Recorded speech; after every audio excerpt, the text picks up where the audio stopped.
guys, good evening guys. Pupunta natin yung luto kong sinigang. Kukuha pala tayo ng pansigang. Ito. Sinigang.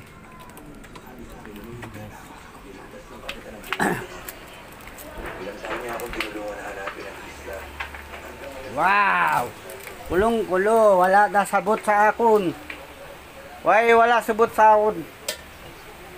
Hindi naman sinasabi sa akin eh. Guys, ito na guys, oh.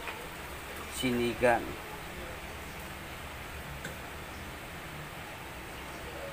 Sige na natin guys. Ah, sarap. Sana all. Okay, guys, oh. Sinigang. Ngayon na natin lagay yung sinigang. Hindi na kaya nako, di kain ng sinigang. Inutom na ang aking mga apo. Okay natin. Kutsara. Kutsara. Tingnan natin kung lasa.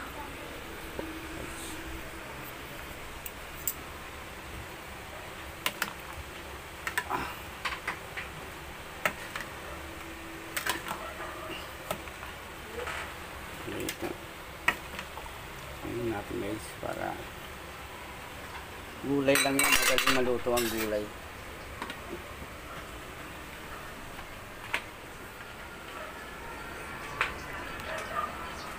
Guys, mamaya guys, paki-comment at paki-like naman po yung aking mga video guys, at paki-subscribe na rin ang video ko, Kuya Arvin TV guys. Baka naman pwede humingi ng suporta sa inyo. Hindi pa naman tayo sumasahod kasi hindi pa naman tayo monetize. Guys, dalawin nyo yung bahay ko at mag-like and share. Kung yun ang store lang ha. Kung pwede lang, please tayo, please. Kung pwede lang po, paki-subscribe, pati click ang notification para marami kayong mapapanood ng niluluto kong ulam. Sinigang po yun, simpleng sahog lang nilagay, hindi marami. Konti lang nilagay natin doon. 1 kilo may baboy. Nag-request kasi sila eh. Kasi puro 2 araw na ako. May gulay pa akong ginata dyan. 2 araw na kami gugulay. Tapos isda. 2 araw din. Yung tambakol. Ang sarap. Pinaksi ko. Pag matuyot nila. Saka ko ginata. Ang sarap. Yung halo talong, tapos minsan halo pechay. Karamihan pechay masarap kasi. Hindi ako pwede sa talong. Ngayon may halong talong yung sinigang ko kasi no choice na ako kasi dapat talbos lang kamuti. Wala yung matanda. Maraming 15 pesos, marami na, pwede na. Talbos kamuti lang, tapos yung siling green sa kamatis o sibuyas, okay na sa akin yun eh. Pero kanina nilaga ko lang muna siya na walang sahog na mga ricado. Tapos tinapon ko, inugasan ko ng baboy. Siyempre yun guys, hindi sariwa yun. Yung tawag dito, frozen meat po yun. Kaya kailangan ganun gagawin natin. Titinan na natin guys, kasi masandali lang maluto yun. Titikman na natin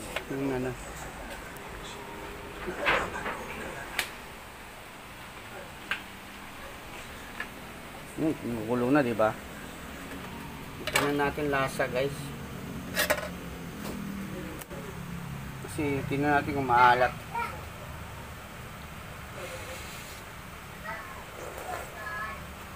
Kung tama lang yung kanyang alat. Yan, tama lang. Tapos lalagyan na natin sinigang powder. Tama lang yung alat niya. Hindi ka makakis pa pala dito. Hindi ko napansin, oh. Pwede yan. Para butos.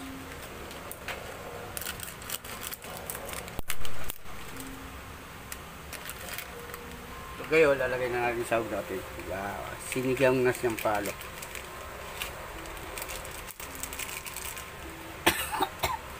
Sarap, diba?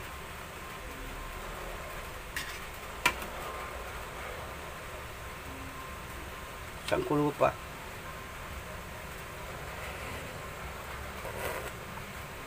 Ay, tamang-tama lang yung lasa niya guys.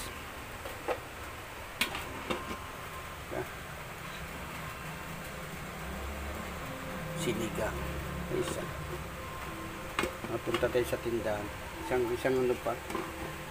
Para lumambot yun ng karne. Kakain na rin ako.